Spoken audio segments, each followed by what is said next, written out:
सर्वप्रथम माँ भगवती, माँ शारदे, जगत जननी आराध्या को नमन करती हूँ। अपनी जन्मदायिनी माँ को प्रणाम करती हूँ। चूँकि नवरात्र चल रहे हैं, मैं चाहती हूँ कि उस देवी के मंदिर तक जाने से पहले हम अपने घर के मंदिर से अपनी माँ का आशीर्वाद लेके चलें। वो हमारे लिए बहुत ही महत्वपूर्ण रखता है। मैं एक छंद से सभी के मध्य जुड़ना चाहती हूँ कि हाथ जोड़ पहला नमन करूं उसका, प्यारी सी दुनिया में लेकर जो आया है। हाथ जोड़ पहला नमन करूं उसका, प्यारी सी दुनिया में लेकर जो आया है। अंगुली पकड़ कर चलना सिखाया और घोड़ा बनकर कभी खेल खिलाया है। अंगुली पकड़ कर चलना सिखाया और घोड़ा बनकर कभी खेल खिलाया है। कि आंचल की छाया सदा ऊपर रही है, खुद सूखा खा के मुझे दूध पिलाया है। और बार बार नमन 100 बार है नमन मेरा, माता पार्वती पिता शिव जैसा पाया है। माता पार्वती पिता शिव जैसा पाया है। मंच को प्रणाम करती हूँ। हमारे सभी वरिष्ठ, सभी हमारे गुरुजन के समान हैं, क्योंकि आज जहाँ तक पहुँची हूँ वो आप सबके आशीर्वाद से और दिशा निर्देश से पहुँची हूँ। मैं चाहती हूँ कि सभी का आशीर्वाद मैं यूँ ही प्राप्त करती रहूँ। और आप सब और मैं बहुत किस्मत वाली हूँ, बहुत सौभाग्यशाली हूँ कि मुझे प्रत्येक वर्ष आप सबके मध्य सम्मिलित होने का अवसर मिलता है।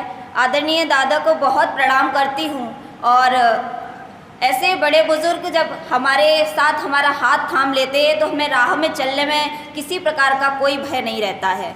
तो हम चाहते हैं कि युवा पीढ़ी बड़ों का हाथ थामकर यूं ही चलती रहे, निश्चित तौर पर वो सफलता प्राप्त करेगी। मंच को नमन करते हुए आगे जुड़ना चाहती हूँ।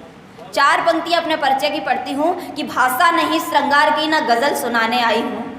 अभी बड़े भाई रोहित जी पढ़ रहे थे, उनके बाद पढ़ना बहुत ही मुझे नहीं लगता, शायद कम ही रहेगा। मैं उनको प्रणाम करती हूँ और आगे पढ़ती हूँ। आशीष चाहती हूँ सभी का कि भाषा नहीं श्रृंगार की ना गज़ल सुनाने आई हूँ।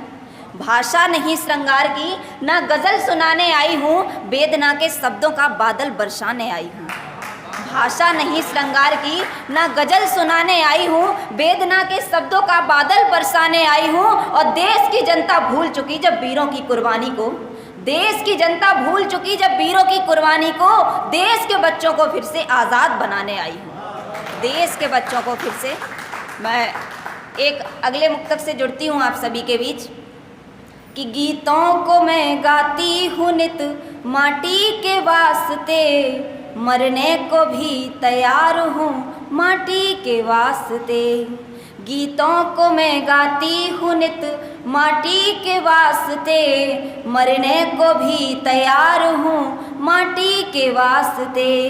देना है गर मुझे तो बस इतनी दुआएं दो, देना है गर मुझे तो बस इतनी दुआएं दो। ये लेखनी चलती रहे माटी के वास्ते, ये लेखनी चलती रहे माटी के वास्ते।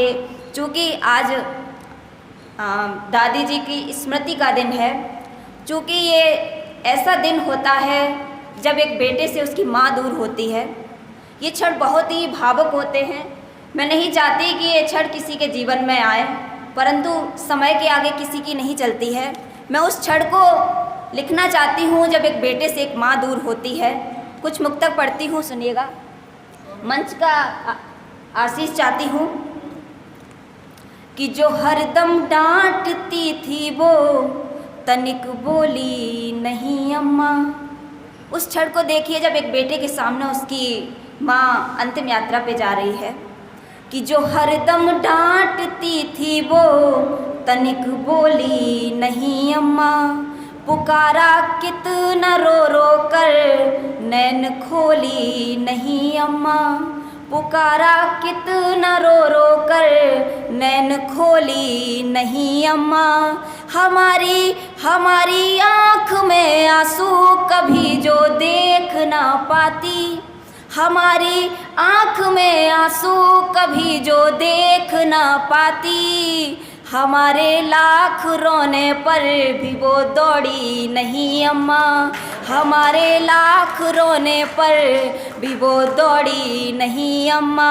अगला मुक्तक इसी क्रम में पढ़ती हूँ कि लगा ले आके आंचल से माँ तेरा लाल रोता है, लगा ले आके आंचल से माँ तेरा लाल रोता है।